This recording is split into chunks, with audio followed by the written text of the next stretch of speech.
Det er første elbil, vi købte, og vi købte den for et lille halvt års tid siden.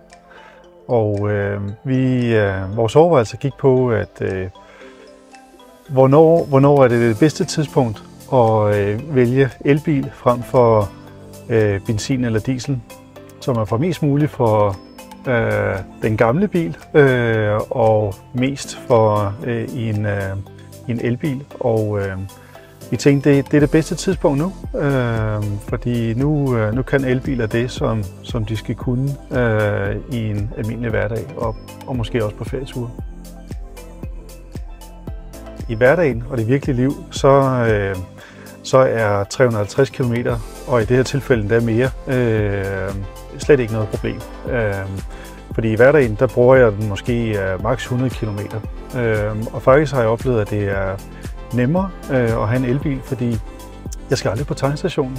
Den er altid ladet op, når jeg skal bruge den, fordi det gør jeg derhjemme. Så det er faktisk nemmere end en benzinbil. Et krav for os var, at alle skulle have et rigtigt sæde at sidde i. Der må ikke være en, der sidder på et halvt sæde i midten. Og det er der ikke ret mange biler, der faktisk har. Vi kom fra en Peugeot 5008, som har 3 små individuelle sæder, og det fungerer rigtig godt også. Men her der har man et decideret forsæde til hver. Og så også det, at man sidder højt, og vinduerne er relativt høje, så alle har et rigtig godt udsyn. Selvom du sidder bagerst, så oplever du ikke, at du sidder bagerst i bilen.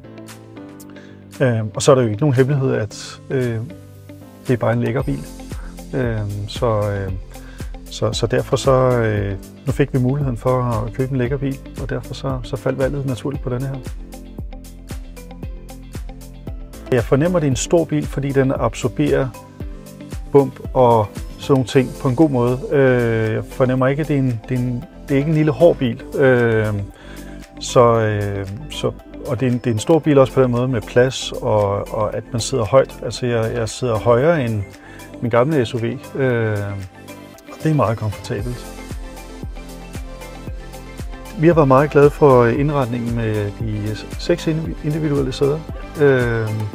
Så at man ikke på en måde er, når den bagerste række ikke sidder bag en række, en bænk, fordi det kunne måske give indtrykket af at være skåret lidt af for resten af bilen.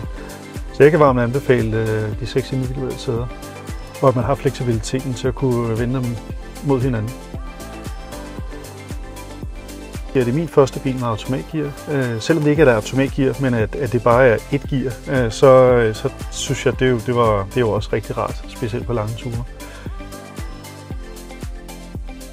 Jeg synes også sådan altså infotainment-systemet med hvor intuitivt det er at bruge telefonen ind over bilen, og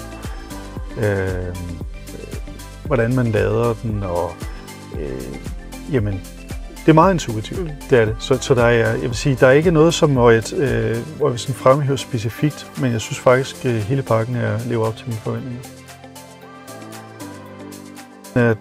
Det kan jeg varmt anbefale andre at bruge den som en familiebil. Det egner den sig rigtig godt til.